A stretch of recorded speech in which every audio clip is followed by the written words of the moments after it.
a sealed room, a fatal answer, and no clear escape. Welcome to Clue Law. I am your host, Vale. Share where you're listening from below. I appreciate you. Let's start. If you've ever tried to keep a brownstone in Manhattan as quiet as a monastery while living in it with Nero Wolfe, you already know the joke. The monastery has better luck. It was a Tuesday that had started correctly, meaning Wolfe's orchids had received their devotional attention at 11. Fritz had moved about with the soft certainty of a man who can reduce chaos to consommé, and Wolfe had settled into the red leather chair in the office as if the chair had been invented solely to support his contempt for haste. At a few minutes past 1, I was at my desk making a neat stack out of the mail when the doorbell rang. It wasn't the first ring of the day, but it was the first one with that particular insistence.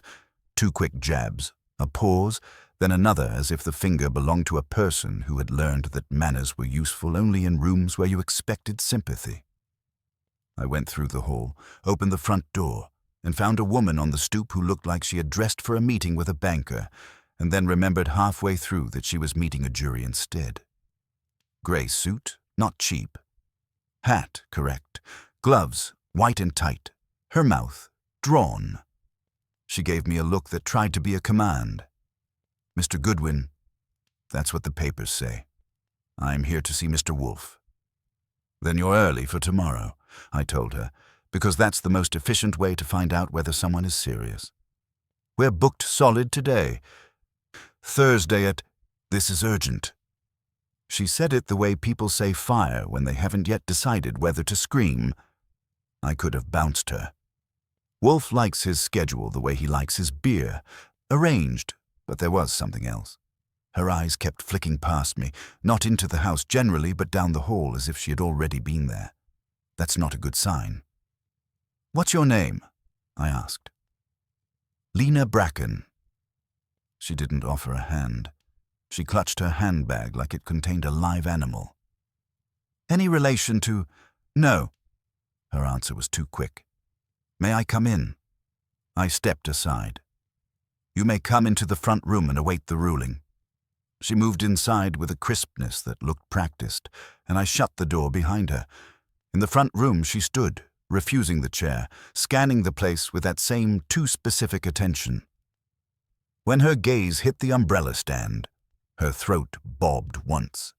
I had just started to consider the possibility that she was either a thief with taste or a lawyer with nerves when Fritz came from the direction of the kitchen, looked at her, and gave her the polite, neutral nod he reserves for people who may become dinner guests in some other life.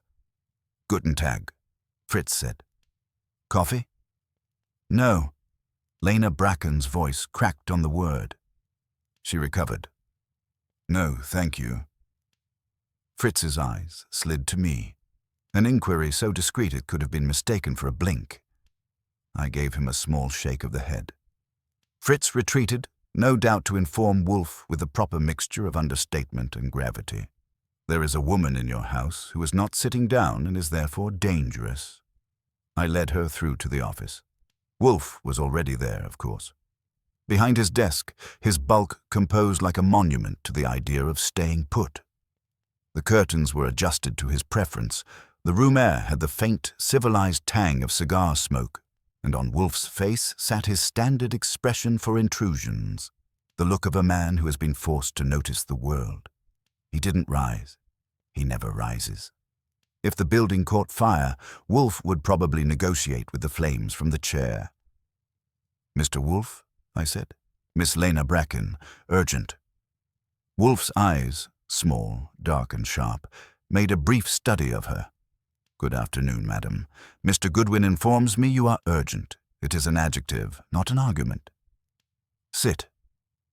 She sat on the chair opposite his desk, perching rather than settling, as if the upholstery might accuse her of something. Her gloves were still on. She folded her hands over the handbag. Wolfe's gaze shifted to the gloves, then to her face, and his lips compressed a fraction. That's the Wolfe equivalent of a raised eyebrow and a trumpet blast. "You are," Wolfe said, disturbed. "I have reason to be." "Proceed." She drew in a breath. I need something returned to me. Wolfe's eyes didn't move. That is a common desire. It is not commonly my concern. It is your concern, she said, and this time there was steel under the crack. Because it's in your house. That got a reaction. Not much, but enough. Wolfe's eyelids lowered a millimeter. My own spine did a small, involuntary stiffening. There are a few things you don't say lightly inside a brownstone that has been Wolfe's fortress for decades, and one of them is that your property is in here. Wolfe's voice was smooth. Madame, you are mistaken. No, she swallowed. I'm not. Wolfe leaned back a fraction in his chair, which for him is like a man taking 2 steps forward. Explain. She opened her handbag and drew out an envelope, not sealed, and slid it across the desk with fingertips that were not steady. Wolfe didn't touch it. He never touches a strange object without good reason. He looked at me.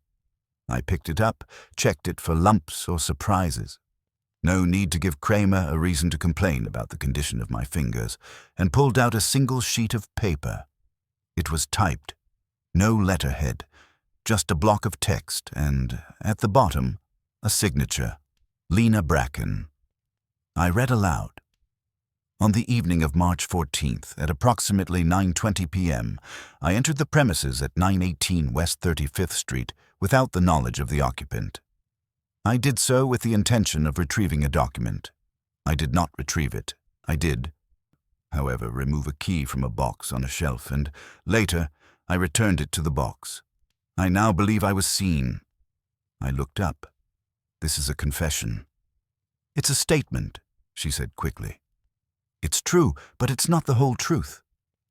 Wolfe said, Mr. Goodwin. I kept reading. The key was for a small interior door. The door was locked. I could not open it. I left. I've since been informed that the document I sought is now in the possession of someone who intends to use it. That document must be recovered. I am willing to pay for its recovery. That was it. I laid the paper down, careful to keep it flat and visible. Wolfe regarded Lena Bracken as if she had brought him a dead fish and insisted it was a bouquet. You confessed to burglary. I confessed to being desperate, she snapped, then checked herself. I can't go to the police. Many people cannot, Wolfe said. It is not my duty to serve as their substitute. It is in your house, she insisted, and her hands tightened on her handbag until the leather creaked. Not in this room, but in this house, and you can find it. Wolfe's voice turned chill. Madame, I will not have... Please. The word came out raw. For a second, the steel disappeared, and what was left was a woman trying not to drown. I'm not here to accuse you. I'm here because your house was used without your knowledge. That's why I'm here. That's why I'm telling you, because I don't know where else to put it. Wolfe's eyes narrowed. Used? By whom? I don't know. She pressed her lips together, then forced them apart. I received a message yesterday. Typed, like the statement. No signature. It said, you have 1 week. Your confession will be delivered if you do not comply. The document is safe. Delivered to whom? Wolfe asked. To Inspector Kramer, she said, and the name landed in the room like a dropped plate. I shifted in my chair. Kramer and Wolfe have an understanding the way cats and dogs have an understanding. They can share a yard if necessary, but neither one forgets that the other has teeth. Wolfe's face was still, but I knew him well enough to recognize offense. Not at Lena Bracken, exactly. At the idea that someone had presumed to involve him, his house, and his favorite police inspector in the same dirty sentence. Wolfe said very quietly, You spoke of a document. Yes. What document? I can't tell you exactly what it is, she said, then flinched as Wolfe's eyes sharpened. I mean, I can tell you what it does. It proves something. About someone. It's a ledger, a record. A record of what? Wolfe's patience was thin now. the way a man's patience is thin when he sees mud on a white rug. She hesitated just long enough to be noticed. Then she said, "Of payments, illegal payments, bribes." I let out a low whistle before I could stop it. Wolfe's head turned toward me. I shut up. Wolfe said, "If you cannot tell me who is implicated, you cannot expect me to act." "I can tell you," she said quickly. "But—" She glanced toward the door, as if she expected the house itself to listen. Wolfe's tone became more deliberate. "You will tell me now." She took off one glove with trembling fingers, reached into the handbag, and withdrew a smaller envelope. She placed it on the edge of Wolfe's desk, not quite sliding it, like she was afraid it might slide back. Wolfe looked at it. "Mr. Goodwin." I took it, opened it, and pulled out a folded sheet. On it, in clean type, were 5 names. One of them was a man I knew by reputation and by the frequency with which his face appeared in the papers. Harlan Vane, owner of Vane Consolidated, a philanthropic tyrant with a smile like polished wood. Another was Marjorie Sloane, a city contracts attorney who had a voice like warm syrup and a mind like a steel trap. The third, Gilbert Prowell, a real estate developer who collected old churches the way some men collect alibis. Fourth, Dr. Ansel Hart, a public health commissioner, clean, earnest, and therefore suspicious on principle.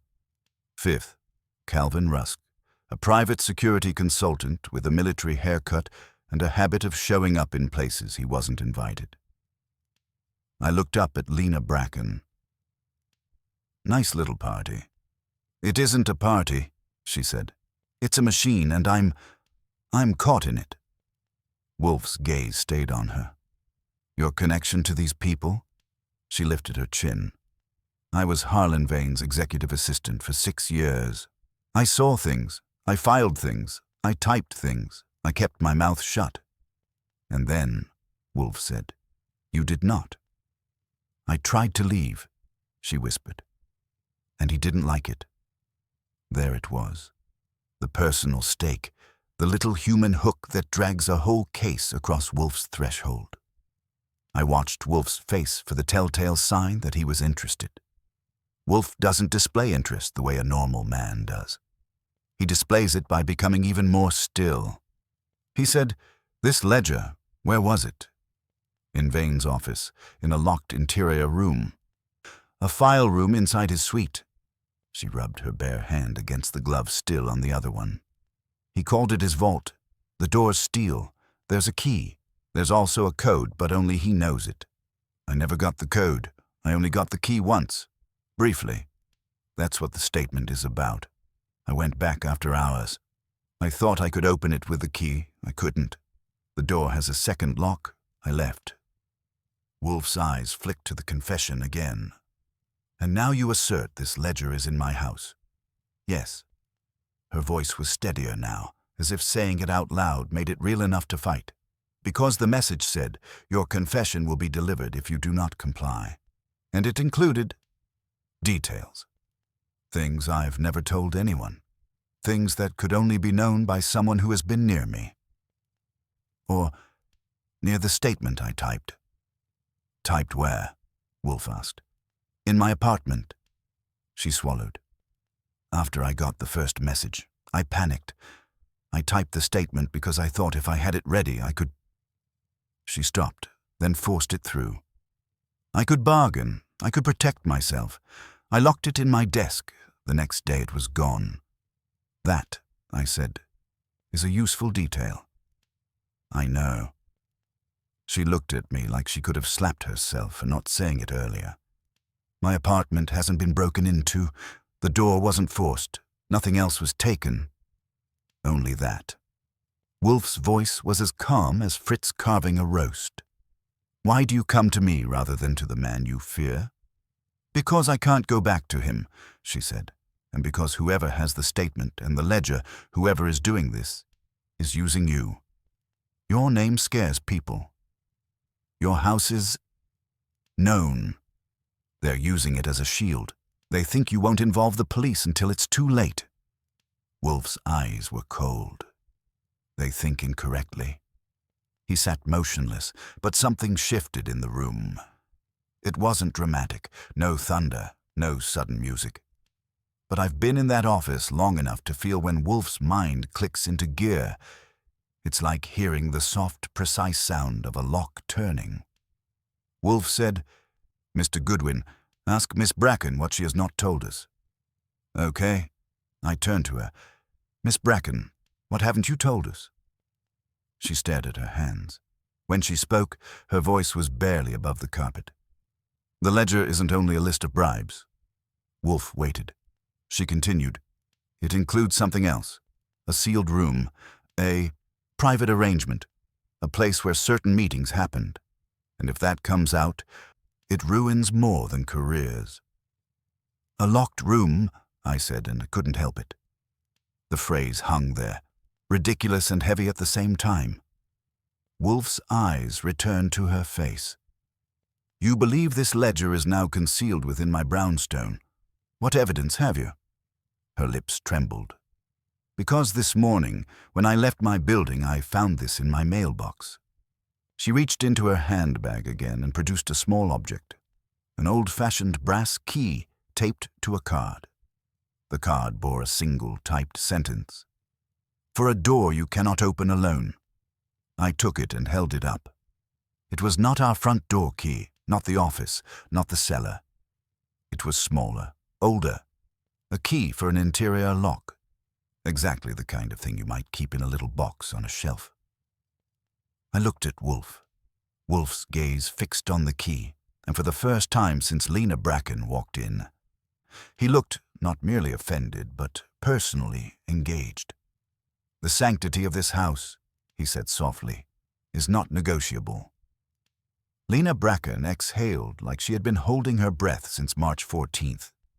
Wolfe's eyes lifted to me. "Archie, ring Inspector Kramer. Inform him that I will require his presence this afternoon." I blinked. "You want to invite the law into the brownstone? Are you feeling all right?" Wolfe's mouth tightened. "Do not be impertinent. We are not inviting the law. We are controlling it." He turned his eyes back to Lena Bracken. "Madame, you will remain here until I have decided what to do with you." Her face went pale. Until, Wolfe repeated, as if the word itself were enough to hold her. I stood up, key still in hand, and moved toward the telephone. As I crossed the room, I couldn't help glancing at the door, our door, the office door, the door that had always been exactly where it belonged, doing exactly what it was supposed to do. A door you cannot open alone, in a house where we prided ourselves on never needing anyone. And that, I thought as I dialed Kramer's number, was how you knew the day had gone wrong. Kramer didn't keep me waiting long enough to let my imagination get bored. He never does. When a man has spent 20 years being suspicious for a living, he cultivates promptness the way Wolfe cultivates orchids. Because it pays. I had barely hung up the phone when Fritz appeared at the office door, quiet as a thought. Wolfe turned his eyes to him. "Fritz," Wolfe said, "Miss Bracken will require refreshment." Lena Bracken started to protest, then seemed to realize that arguing with Fritz about hospitality was like arguing with gravity. Fritz inclined his head and vanished, and I sat down again at my desk, key and card laid in front of me like evidence and insult. Wolfe's gaze returned to Lena Bracken. "You will tell me precisely what you received, when you received it, and by what means." "I've told you," she said, but her voice had less bite now. "You have indicated," Wolfe corrected. "You have not given precision. Begin with the first message." She blinked, swallowed, and then did what people do when they've decided they have no choice. She spoke carefully and tried to make it sound like control. "Yesterday morning," she said. 9:30. It was slid under my apartment door. No knock, no sound. I found it when I came out to go to work. "To go where?" Wolfe asked. "I don't work for Vane anymore," she said quickly. I I took a temporary position at a bookkeeping firm on 9th Avenue. Wolfe's mouth tightened, disapproval that she had attempted to become invisible too late. Continue. The message was 1 page. Typed. It said I had 1 week and that my confession would be delivered if I did not comply. It told me not to contact the police. It didn't tell me what to do. Yet you typed a confession, Wolfe said. I panicked, she said, and the words sounded like a confession more honest than the paper. I thought if I had something ready, I could bargain. I typed it and locked it in my desk. And this morning, Wolfe said, the key and card were in your mailbox. Yes. And between those, Wolfe said, the typed confession disappeared. Yes. Wolfe's eyes drifted briefly to the envelope I'd read from, then to the card. You have stated that your door was not forced. You believe the confession was taken without your knowledge. Yes. I leaned forward. Miss Bracken, your building, does it have a doorman? No. She shook her head. It's small, 4 floors. The front door locks, but people get in when someone goes out. You know how it is. I do, I said. Too well. Wolfe said, you have a key to your apartment. Of course. Who else has a key? She hesitated, then said reluctantly, the superintendent, for emergencies. Name?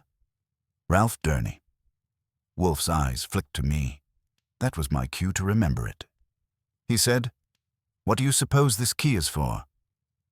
Lena Bracken's fingers twisted together. I don't know. But the message said it was for a door I couldn't open alone. That sounds like the vault. You have said the vault has a second lock, Wolfe reminded her. This key is small and old, not for a steel door. It could be for something inside, she insisted. A cabinet, a drawer, something he locked away. Wolfe's voice was dry. Could be for a child's diary. Mr. Wolfe? Madam, Wolfe cut in, and his tone had the mildness that means a man is annoyed enough to be precise. You have brought into my house a key of unknown purpose and a problem that includes extortion, burglary, and potentially a serious felony involving public officials.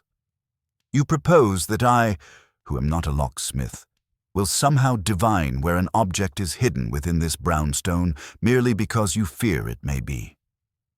I watched her face. Because Wolfe was doing what he often does, applying pressure not to be cruel, but to find the weak joint in a story. She stiffened. Then why did you call Inspector Kramer? Wolfe's eyes narrowed. Because someone has presumed to involve Mr. Kramer as a weapon against you. That is impertinent. I do not like impertinence. That, translated, meant Wolfe was angry on principle, and therefore likely to take the case. Fritz entered with a tray, coffee for me, tea for Lena Bracken, and a glass of milk that I knew from long experience was for Wolfe later whether he wanted it now or not. Fritz set the tray down with the measured calm of a man laying out instruments before surgery, and withdrew. Lena Bracken stared at the tea as if it might bite her. Wolfe waited until she lifted the cup and took a dutiful sip, then said, You have named 5 persons.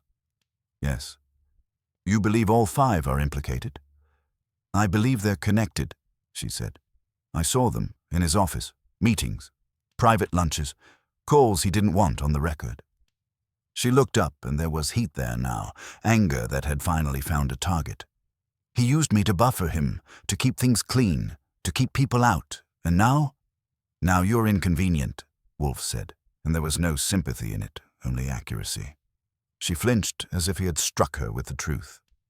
Yes. And your ledger, Wolfe continued, contains evidence of these payments. It did, she said. It must still. Then the person who has it, Wolfe said, has leverage over all 5, and yet he chooses to leverage you. Her eyes widened a fraction.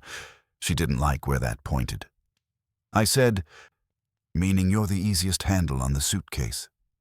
Wolfe ignored me, which is his way of encouraging me to keep talking while he thinks. Madam, Tell me the nature of your departure from Mr. Vane. She drew in a breath and held it. I resigned. Formally, yes. I gave notice. And he accepted it, Wolfe said, with equanimity. She barked a laugh, short, ugly. He smiled. He said he was sorry to lose me and that he hoped my future would be peaceful. Wolfe's eyes hardened. Threat concealed as courtesy. Yes. And when did you last see this ledger? 2 weeks ago, she said. In the vault room. I wasn't supposed to go in there. I only did because he asked me to bring him a folder. He opened it and told me to fetch it. The ledger was on a shelf. I saw the label. Wolfe said, "Describe the vault room." She frowned, concentrating. It's inside his suite. You go through his outer office, then his private office, then there's a door in the wall behind a painting. Not a secret door exactly, but hidden unless you know. The door opens to a narrow room, no windows.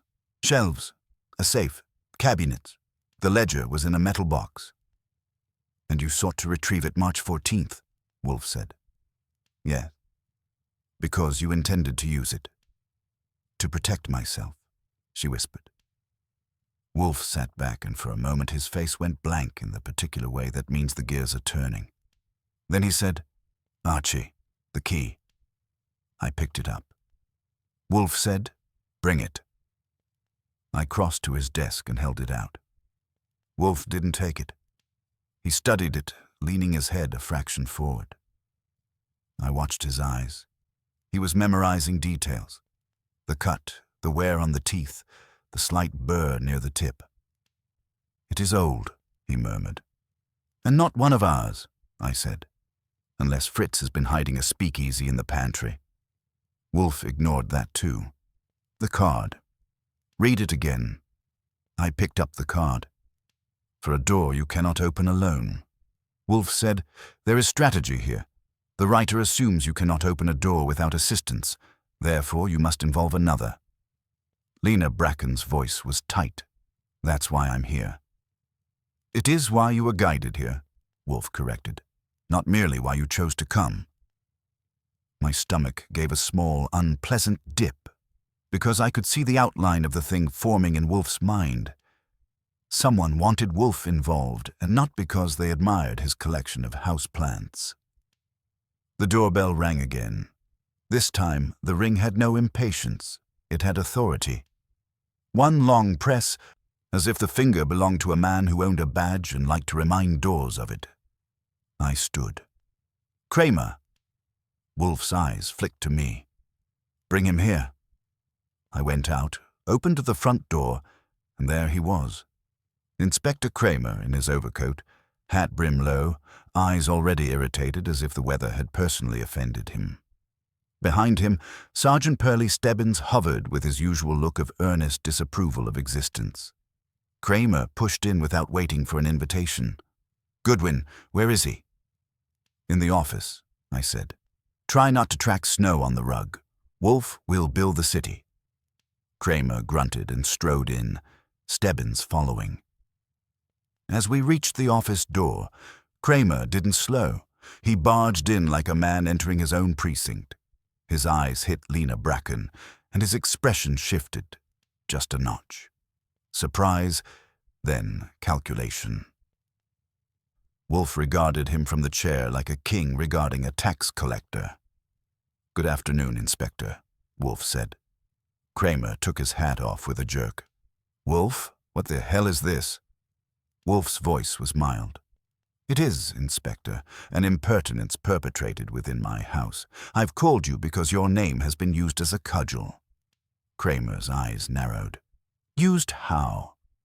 Wolfe gestured with a slight movement of his chin toward Lena Bracken. "This lady is being threatened with exposure to you. The threat involves burglary, blackmail, and, potentially, corruption." Kramer's gaze snapped to her. "Who are you?" Lena Bracken's face went pale again, but she lifted her chin. "Lena Bracken." Kramer stared, and then his mouth tightened. "Bracken, Vane's girl." The words came out like he'd tasted something sour. Wolfe said, You are acquainted. Kramer's eyes stayed on her. I've seen her, around, with him. He turned back to Wolfe. And you're telling me she's being blackmailed into what? Into compliance, Wolfe said, and into involving me. Kramer snorted. Nobody involves you unless they're crazy or desperate. Wolfe's eyes cooled. Then perhaps we shall discover which. He paused, then added very softly, and perhaps we shall discover who has presumed to hide something within my brownstone. Kramer's head jerked. Hide something in your... Exactly, Wolfe said. Kramer stared at him for a full second, and then his face turned the color of bad beef. You better start talking, he growled, and you better start now. Kramer didn't wait for an invitation to sit. He planted himself in the chair opposite Wolfe's desk with the air of a man prepared to outlast furniture. Stebbins hovered near the door, eyes darting, already cataloguing objects as if they might leap up and confess. Wolfe regarded Kramer calmly. Your tone, Inspector, suggests agitation. I advise restraint. Don't start with me, Kramer snapped. You call me over here, tell me my name's being used in a blackmail racket, and then drop that somebody hid something in your house. You'd better explain fast. Wolfe inclined his head a fraction. Mr. Goodwin. That was my cue. I picked up the card and the key, crossed the room, and placed them on the edge of Wolfe's desk where Kramer could see them. Kramer squinted. What am I looking at? A message, I said, and a key that doesn't belong to us. Kramer snorted. You sure about that? You and Wolfe collect more junk than a pawn shop. Wolfe's eyes flicked to him. The objects in this house are catalogued in my mind with extreme precision, Inspector. That key is not among them. Stebbins leaned forward slightly, peering. Looks old. It is, Wolfe said, and it is bait. Kramer's gaze shifted to Lena Bracken. You, she straightened. I didn't put it here. But you brought it, Kramer said. Yes, she said steadily, because whoever is doing this wanted me to. Kramer looked back at Wolfe. So what's the play? Somebody steals a ledger full of dirt, lifts a confession out of her apartment, then drops a key in her mailbox and nudges her over here? Why? Wolfe steepled his fingers.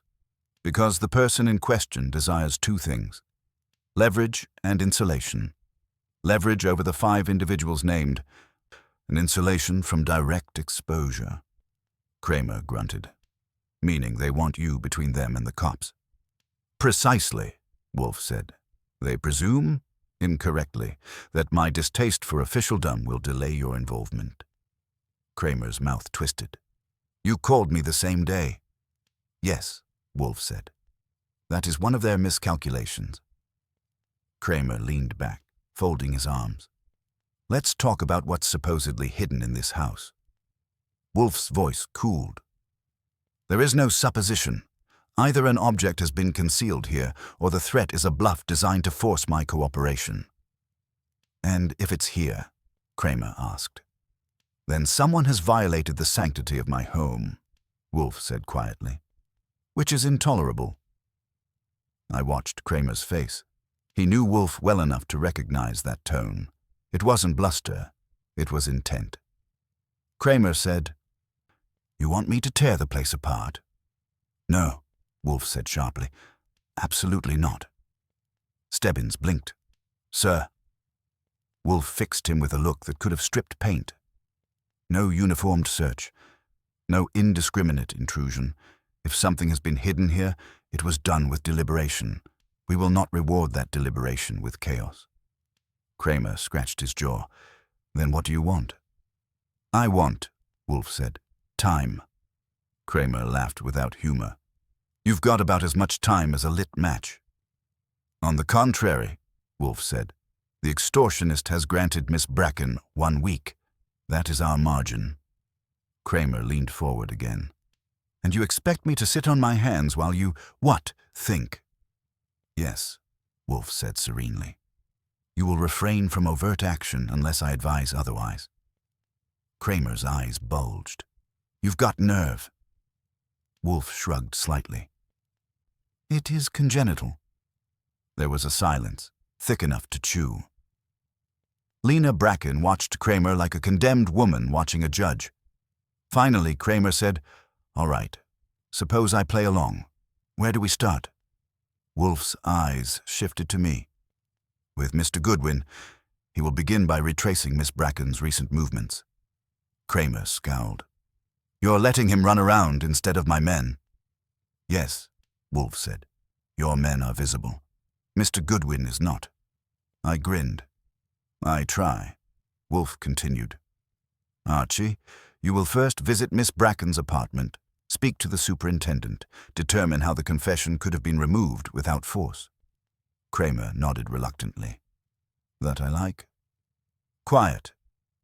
"Then," Wolfe said, "you will make discreet contact with each of the 5 individuals named. Not interrogation, observation. Gauge their reactions to the possibility of exposure." Kramer snorted. "You want him to poke a stick in a hornet's nest." "Gently," Wolfe said, "with gloves." "And what about her?" Kramer jerked his head at Lena Bracken. "She remains here," Wolfe said. Her eyes widened. "Here?" "Yes," Wolfe said. "You are safer under my roof than elsewhere." Kramer barked a laugh. "That's a first." Wolfe's eyes flicked to him. "Inspector, if you doubt my ability to protect a guest, you may remove her into your custody." Kramer hesitated. He looked at Lena Bracken, pale, rigid, and then at Wolfe. "No," he said finally. "She stays. For now." Wolfe nodded once, satisfied. Kramer stood. "I'll tell my people to hold off, but if I get wind of anything blowing up, you will come here," Wolfe finished. "As you have today." Kramer grabbed his hat. "I don't like this." Wolfe's mouth twitched. "Your discomfort is noted."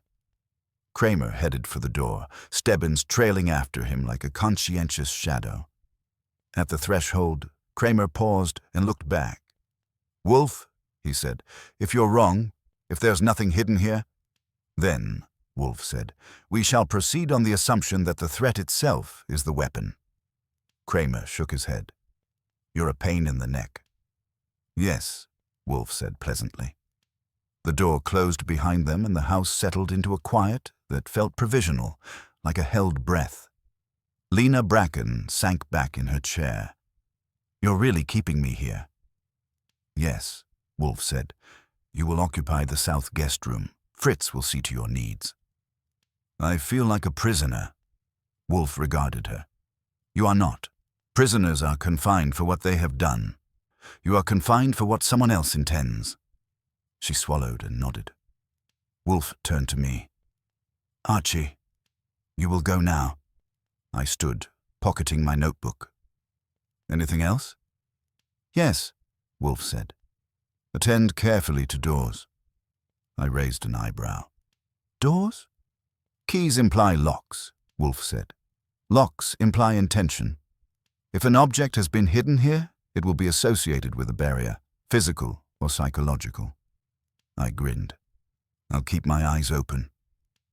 As I headed for the hall, I glanced back at the office. Wolfe was already motionless again, eyes half-lidded, mind working like a chessboard 3 moves deep. Lena Bracken sat stiffly, hands clasped, a woman waiting for someone else's game to finish. Outside, the city was doing what it always does, moving too fast and pretending not to notice. I turned up my collar and headed out, thinking about old keys, locked rooms, and the kind of people who believe Nero Wolfe's house is a safe place to hide their sins. They were about to learn otherwise. Miss Bracken's apartment was 6 subway stops and a short walk from the brownstone, which gave me just enough time to think about old keys and newer tricks. The building was the kind that advertised quiet living on a peeling placard and delivered it by making sure no one cared enough to complain. The front door opened with a buzz I didn't trust, and the stairwell smelled faintly of boiled cabbage and resignation. I climbed to the 3rd floor and found apartment 3B without trouble. The door itself was unremarkable. Standard lock, no scratches, no fresh wood where someone had forced it. If the confession had walked out, it had done so politely. I knocked anyway. Habit. No answer, of course. Lena Bracken was under Wolfe's roof, and I wasn't about to pick her lock without checking the obvious first. The superintendent's office was on the ground floor, a converted storage room with a window that looked directly into the knees of passing pedestrians. The name on the door said R. Durney. I knocked, and after a moment it opened on a man who looked like he'd been assembled from leftover parts. Thick neck, wary eyes, hands that twitched like they expected to be accused of something. "Yeah?" he said. "Ralph Durney?" I asked. "That's me." "Archie Goodwin," I said, flashing just enough confidence to suggest authority without promising paperwork. "I'm looking into a small matter involving one of your tenants, Lena Bracken." His eyes flickered. Not surprise, recognition. "What about her?" "I'd like to talk about keys," I said. He snorted. "Everybody wants to talk about keys." "That's because they open things," I said. "Mind if I come in?" He hesitated, then stepped aside. The office was cramped and overheated, with a desk, a filing cabinet, and a coffee mug that had given up hope. I leaned against the wall, keeping my hands visible. "You've got a master set?" I asked. "Course I do," he said. "For emergencies." "When was the last emergency involving Miss Bracken's apartment?" He frowned. "There wasn't one." "You're sure?" I pressed. "No leaks, no complaints, no smells that needed checking?" "No," he said, then added defensively, "I don't go in apartments without cause." "Good," I said, "because someone went into hers without breaking the door." His jaw tightened. "You saying it was me?" "I'm saying I'm asking," I replied. "Who else has access?" He scratched his chin. "Nobody. Just me." "No spare keys with the landlord?" "Landlord lives in Florida," he said. "Doesn't want the hassle." "Any contractors?" I asked. "Painters? Plumbers?" "Not lately," I nodded. "Then let's assume whoever went in had either your key or a talent for locks." His eyes narrowed. "You got a badge?" I smiled. "Not the kind that makes you nervous." He grunted. "Look, I didn't take anything. I didn't even know she moved out." "She didn't," I said. "She stepped out." That gave him pause. "She seemed jumpy last few days." "Did she mention anything?" I asked. He shook his head. "Just asked if anyone been around her door." "Had they?" He hesitated, then shrugged. "There was a guy, week ago, said he was from the gas company." I felt a small click in my head. "Did he show you identification?" "Yeah," Durney said. "Badge and everything?" "Did you verify it?" He scowled. "I'm not the FBI." "No," I agreed. "You're the guy with the keys." He bristled.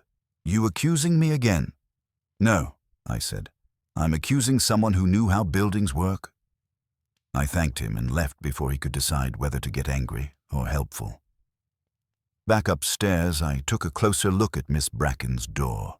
The lock was clean, but the strike plate showed faint marks. Tiny, like someone had worked it carefully. A professional, or at least an enthusiast. Inside, the apartment was tidy to the point of defensiveness. Desk by the window. Filing cabinet. No sign of a struggle. I didn't touch anything I didn't have to, but the desk drawer was open, and the absence of paper had a presence of its own. If I were hiding a stolen confession, I wouldn't leave it lying around. I'd move it somewhere temporary, somewhere safe, somewhere that didn't belong to me. Somewhere like Wolfe's house. I headed back out, my notebook already filling with arrows and questions. Next stop was Harlan Vane's building, but I wasn't about to knock on his door waving a ledger-shaped ghost. Wolfe had said observation, not interrogation. Vane Consolidated occupied a tower of glass and confidence. I took a seat in the lobby with a newspaper and watched. People came and went with the brisk efficiency of those who believed money insulated them from consequence. After half an hour, Marjorie Sloane appeared, impeccably dressed, her expression smooth as a polished argument. She spoke briefly to the receptionist, then glanced around. Her eyes flicked toward me, lingered a fraction too long, then moved on. Interesting. I followed at a distance as she exited and hailed a cab. She didn't look like a woman under threat. She looked like a woman doing her sums. Next was Gilbert Prowell, who arrived mid-afternoon in a car that cost more than my education. He moved like a man who enjoyed owning things, including space. When he entered, he paused to argue with security about a visitor badge. That told me two things. He didn't like being constrained, and he wasn't expecting trouble. Dr. Ansel Hart came and went quietly. No entourage, no fuss. He looked tired. The kind of tired that comes from believing in systems that don't believe back. Calvin Rusk was the last. He didn't enter the building at all. He stood across the street pretending to check his phone while his eyes tracked the doors. That, too, was interesting. I didn't approach any of them. Wolfe would want clean reactions, not rehearsed ones. I made notes and headed back to the brownstone as dusk settled in, the city lighting up like a nervous system. When I walked in, Fritz met me in the hall. "Mr. Goodwin," he said softly, "Mr. Wolfe wishes to see you at once." That meant he'd been thinking. I went to the office. Wolfe sat exactly as I'd left him, but his eyes were alert, focused. Lena Bracken was not in the room. "She is resting," Wolfe said before I could ask. "Report." I did. Durney, the gas man, the lobby watch, Rusk across the street. Wolfe listened without interruption, his fingers steepled, his expression unreadable. When I finished, he said, "You observed 5 reactions without provoking them." "Yes." "And which," Wolfe asked, "appeared most incongruous?" "Rusk," I said without hesitation. "He didn't go in." He watched. Wolfe nodded. A man accustomed to guarding rather than being guarded. "And someone used a service pretext to access Bracken's apartment," I added. "Gas company." Wolfe's eyes gleamed faintly, which implies planning. "And keys," I said. "Or skill." Wolfe leaned back a fraction. "Archie, there is a locked room involved, but not yet the one we seek." I frowned. "Meaning?" "The extortionist has created a sequence of confinements," Wolfe said. "Miss Bracken is confined by fear. The ledger is confined by concealment. And something, perhaps the final proof, is confined within my house." My stomach tightened. "You're sure?" "Yes," Wolfe said calmly, "because they have already tested my boundaries." He paused, then added, "This evening, Archie, you will dine at home. Afterward, you will inspect every door in this house that is not ordinarily used." I blinked. "All of them?" "Yes," Wolfe said, "including those you think you know." I smiled thinly. "That's comforting." Wolfe's voice was cool. "On the contrary, it is necessary." As I turned to go, I had the uneasy feeling that the brownstone, solid, familiar, inviolable, had just acquired a secret it was waiting to share. Dinner that night tasted like obligation. Fritz had outdone himself. Veal that could have converted a vegetarian on sight, but my attention kept drifting to hinges, frames, and the way doors close when you aren't watching them. Wolfe ate with his usual concentration, saying nothing beyond a curt acknowledgement of the wine. Lena Bracken sat at the far end of the table, quiet, pale, following Fritz's lead as if etiquette were a life raft. When the last plate was cleared and Wolfe declined coffee, he looked at me and nodded once. That was my dismissal, and my assignment rolled into one. I started in the basement because that's where secrets like to feel important. The cellar doors were solid, familiar, uncooperative in the way they'd always been. The wine closet, locked as usual, with Wolfe's private satisfaction. The boiler room, noisy, hot and innocent. No new locks, no fresh scratches, no sense that anything had been recently disturbed. Upstairs, I checked the obvious ones first. Front door, back door, office, kitchen, all as they should be. Then the less obvious. The linen closet, the pantry, the coat closet that still held a hat I'd sworn Fritz had donated years ago. I tried the spare room doors, the bathroom, the guest room where Lena Bracken was staying, locked from the inside as expected. I was halfway up the second-floor hall when I noticed something that didn't belong, a door I didn't remember ever seeing closed. Now, that might sound ridiculous. I'd lived in the brownstone long enough to know it better than my own apartment back when I pretended to have one. But the door was narrow, flush with the wall, painted the same color, and usually left ajar because there was no reason not to. It led to a shallow storage space Wolfe used for old files he didn't want destroyed but didn't want remembered either. Tonight, it was shut.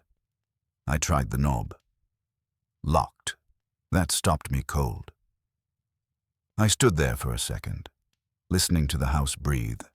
No footsteps, no voices, just the familiar tick of pipes and the faint city hum beyond the walls. I went back downstairs and into the office.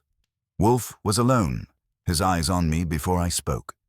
"There's a locked door upstairs," I said. "One that shouldn't be." Wolfe's eyelids lowered a fraction. "Which?" "Second floor, old file storage." Wolfe nodded slowly. As I anticipated, I held up the brass key.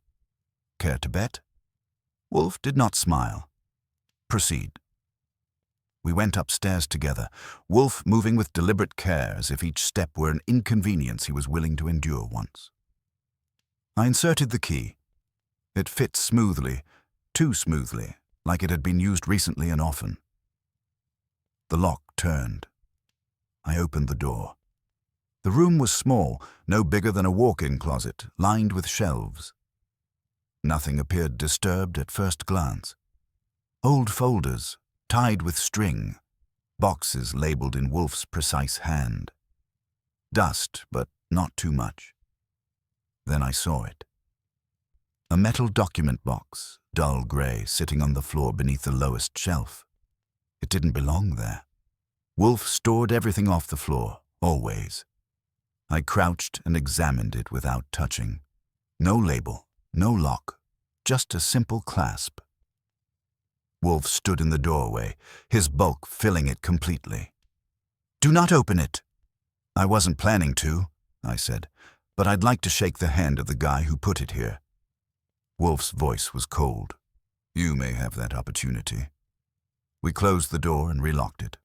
Wolfe turned the key himself this time, then placed it carefully into his pocket. "This confirms it," he said. "The extortionist has made his move." "Meaning?" I asked. "Meaning," Wolfe replied, "that the ledger is not hidden here. It is bait." I frowned. "Then what's in the box?" "Something intended to provoke a particular response," Wolfe said. "From me." "And did it?" "Yes," Wolfe said calmly. "I am provoked." Back in the office, Wolfe settled into his chair and reached for the telephone. He dialed without looking at the number, waited, and spoke with crisp precision. "Inspector, this is Nero Wolfe. You will come here now. Bring no uniformed men."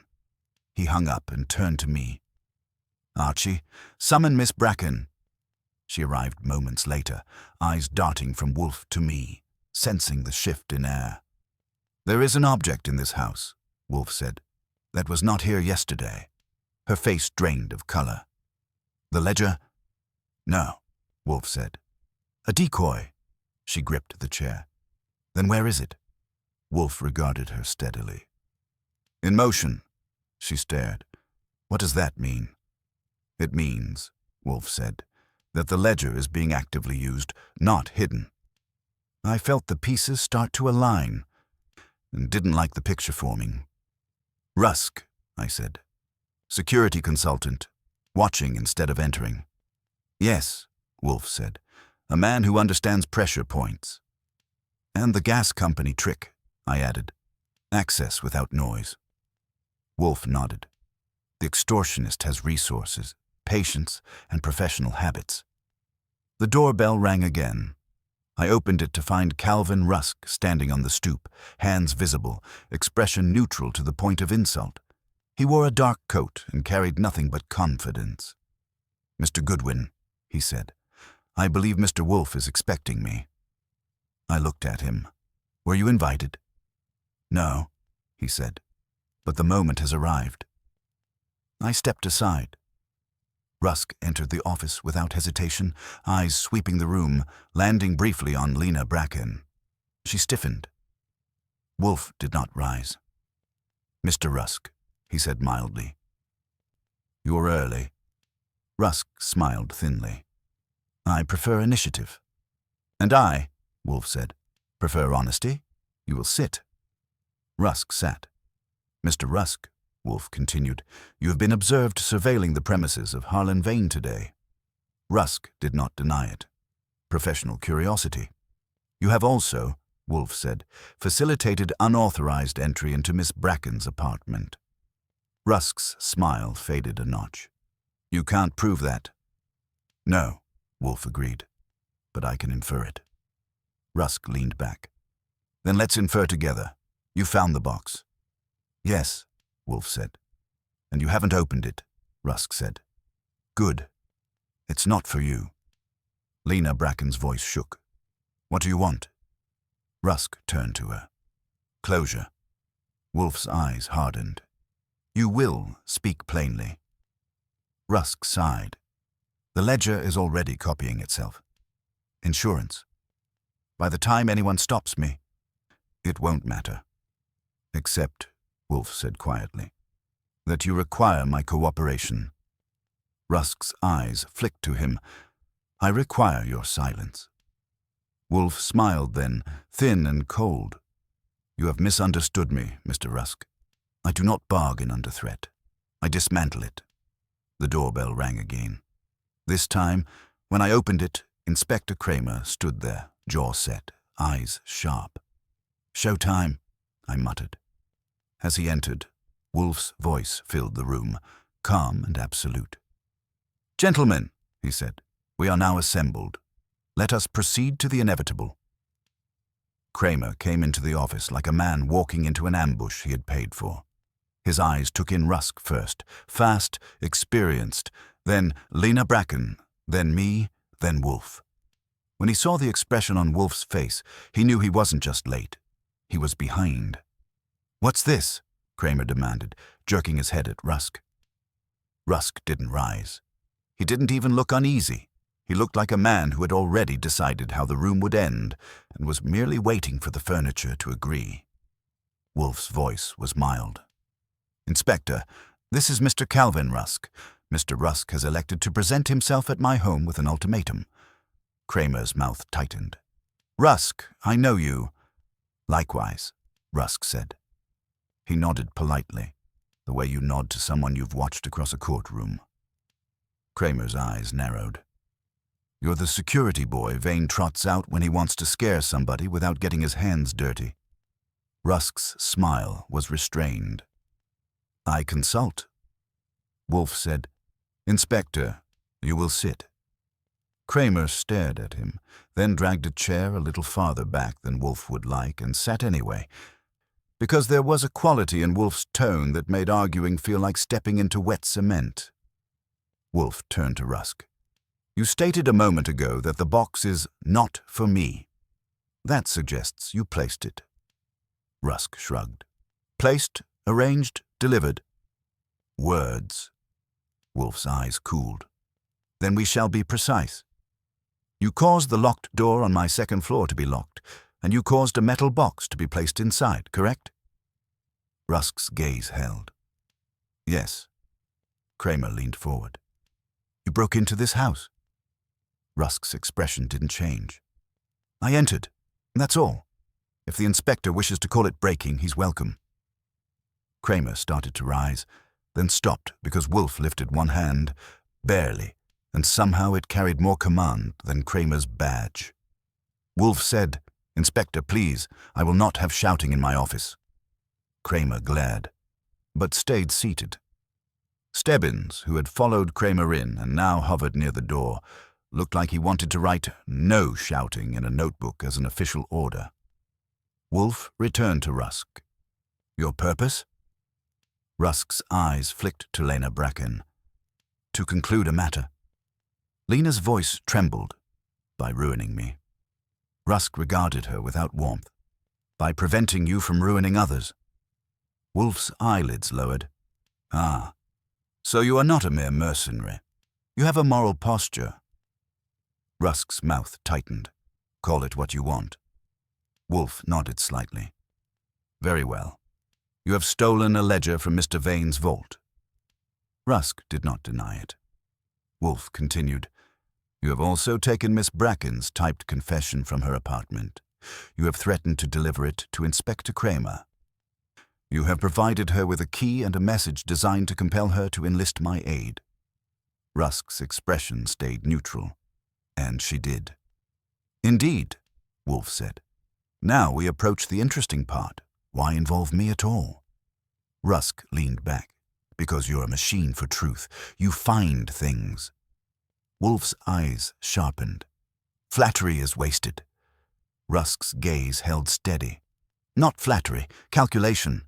You find things, you keep things, and when you're finished, you choose who gets hurt and how." I needed that. Kramer let out a sound between a laugh and a snort. "You needed Wolfe?" "For what? Etiquette lessons." Rusk ignored him. "I needed a controlled environment. I needed everyone in the same room, and I needed them to come willingly, without police escort." Wolfe's voice was quiet. "Everyone." Rusk's eyes shifted, the first real movement. "Yes." My stomach tightened. "You mean the other 4? Lena Bracken turned pale again. "No, not here, not—" Wolfe cut her off with a single word. "Silence." She obeyed. That was one of Wolfe's gifts, making obedience feel like the only intelligent option. Wolfe said to Rusk, "You intend to summon Harlan Vane, Marjorie Sloane, Gilbert Prowell, and Dr. Hart to my office." Rusk nodded once. "Tonight." Kramer's chair creaked as he leaned forward. "You're out of your mind." Rusk's eyes remained on Wolfe. "They'll come." Wolfe's voice was flat. "Because you have leverage." Rusk's mouth flickered. "Because the ledger is already being copied. Because they know it. Because they also know you won't allow a circus in your house, so you'll keep it quiet." Wolfe's lips compressed. "You presume much." "I've done my homework," Rusk said. "On all of you." That landed with a little thud in my chest. I didn't like the idea of being homework. Wolfe said, "Tell us what is in the box." Rusk looked almost amused. "A reminder." "Open it," Kramer barked. Wolfe's eyes flashed. "Inspector." But Rusk raised a hand. "No. Let them open it." I stood. Wolfe did not tell me not to. That, from Wolfe, was permission. I went upstairs, unlocked the narrow door, and brought the metal box down like it was a sleeping snake. Back in the office, I set it on Wolfe's desk and popped the clasp. Inside was not the ledger. Inside was a stack of photographs and a small sealed envelope. The photographs were glossy, recent, and not the kind you keep in a family album unless your family is made of extortion.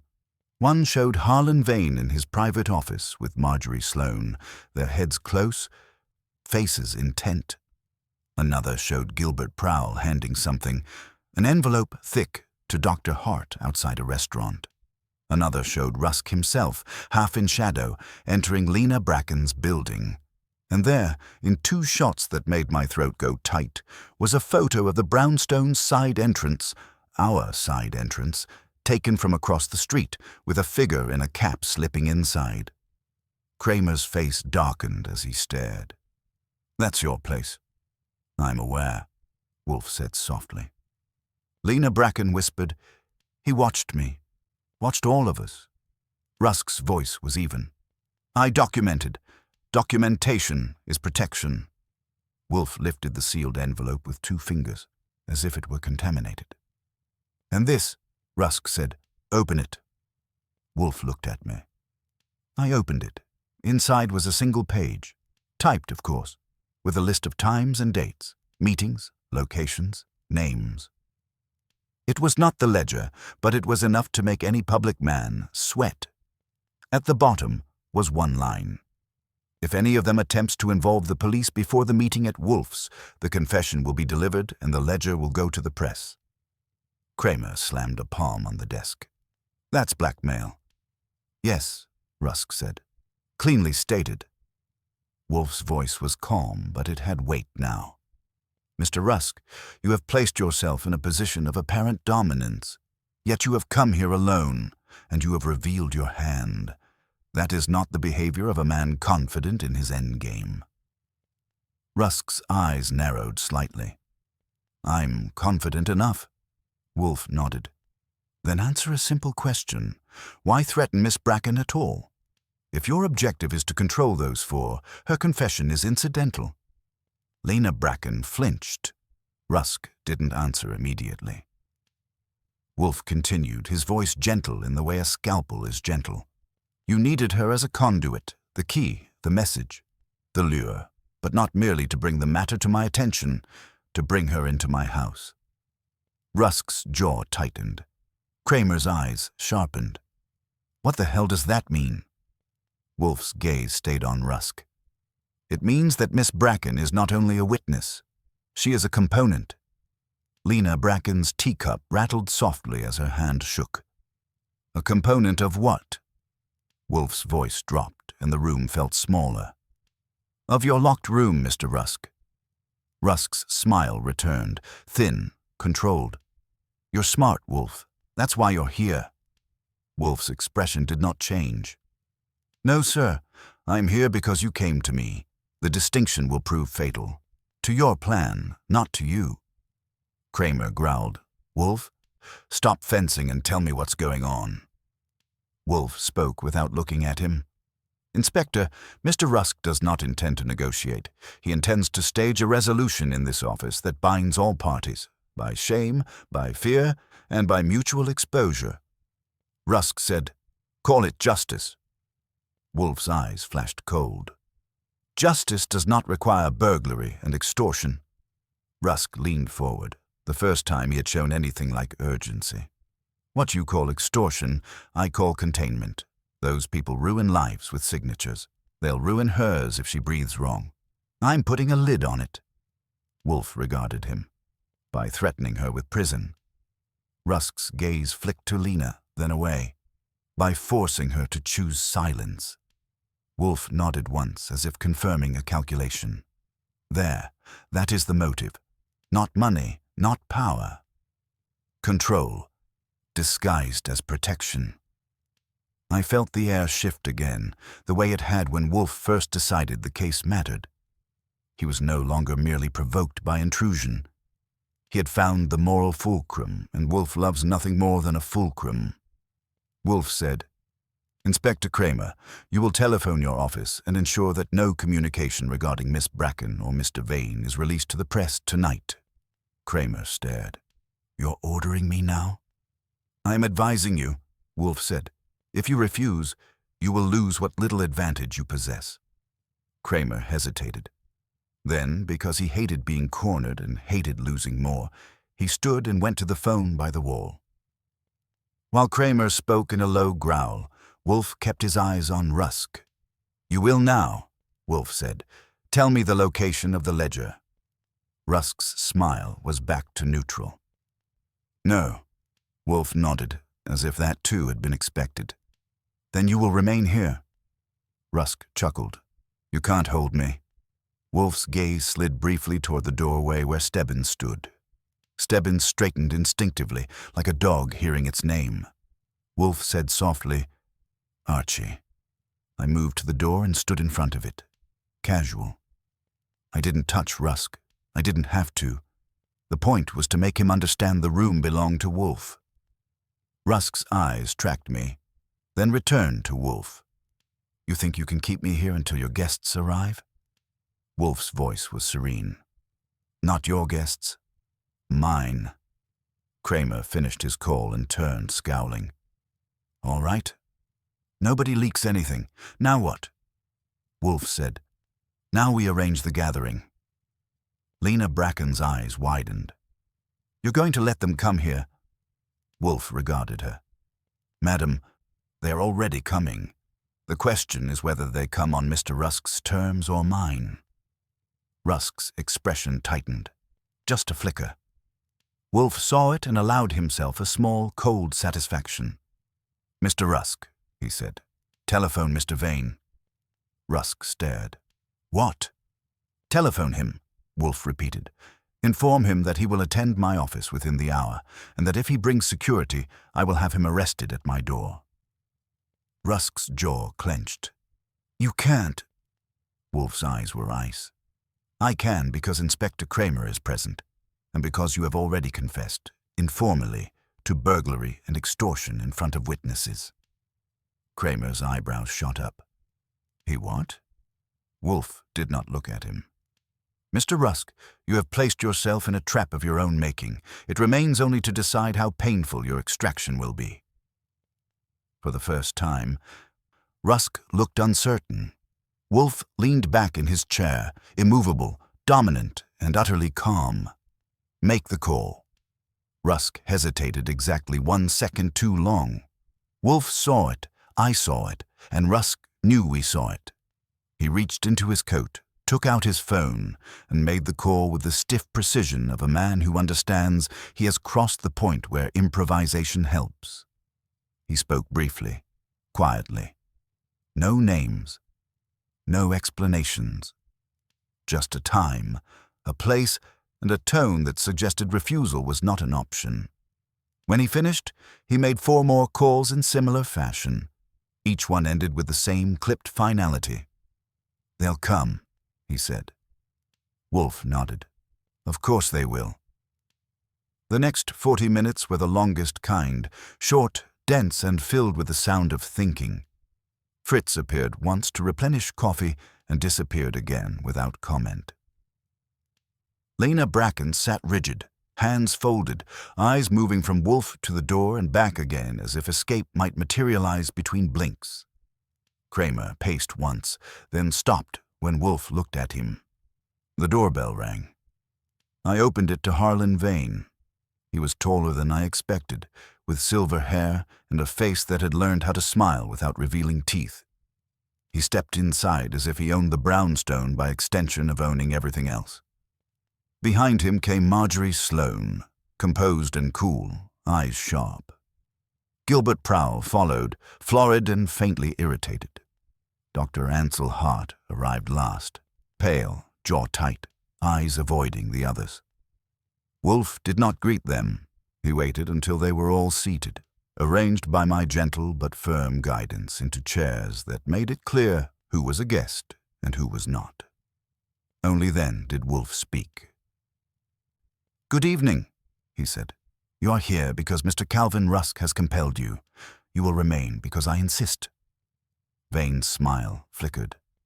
"Mr. Wolfe, this is highly irregular." "Yes," Wolfe said. "So is extortion." Silence landed hard. Marjorie Sloane's eyes moved to Rusk. "You said this would be discreet." Rusk did not answer. Wolfe folded his hands. "Madame, discretion is a casualty of your collective behavior. You have all benefited from a system of concealed payments and reciprocal favors. That system has now become unstable." Prowl scoffed. "This is absurd. There's no proof." Wolfe looked at me. I handed him the photographs. Wolfe did not distribute them immediately. He let the knowledge that they existed do its work first. "You recognize the nature of these images," Wolfe said. "They document meetings, transfers. Associations you would prefer remain unexamined." Dr. Hart swallowed. "This is coercion." "Yes," Wolfe agreed, "but not mine." Vane leaned forward. "What do you want?" Wolfe's eyes met his. "The ledger." Vane's smile vanished. I don't know what you're talking about. Wolfe nodded. Expect it. Mr. Rusk? Rusk exhaled slowly. The ledger is secured. Where? Wolfe asked. Rusk shook his head. That was never part of the bargain. Wolfe's voice cooled. Then allow me to conclude what you have omitted. He turned his gaze to the assembled group. Mr. Rusk is not acting on behalf of Mr. Vane, nor is he acting purely for gain. He is acting to control exposure, yours and his own. Marjorie Sloane frowned. Explain. Gladly, Wolfe said. The ledger was removed not to sell, but to immobilize. Mr. Rusk copied it, yes. But copies are leverage, not resolution. The true power lies in the original, which anchors credibility. Vane's eyes narrowed. You're speculating. No, Wolfe said calmly. I am deducing. Mr. Rusk placed a decoy in my house to test my reaction. He brought Miss Bracken here because her presence validated his threat. But he did not bring the ledger here. Then where is it? Hart demanded. Wolfe's gaze shifted to Lena Bracken. Madame, when you last saw the ledger, where was it stored? In a metal box, she said quietly. On a shelf. In the vault room. Wolfe nodded.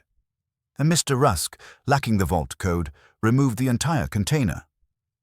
Rusk's jaw tightened. Wolfe continued. He required a location that was secure, anonymous, and temporary, a place associated with discretion and security. I felt it click. Your office, I said. Your firm. Rusk said nothing. Kramer stepped forward. You stored stolen evidence in your own shop. Rusk's eyes flicked to him. I secured it. Wolfe nodded. In a controlled environment, guarded, logged, but not moved to your home where a warrant would be simple. Vane surged to his feet. You've endangered all of us.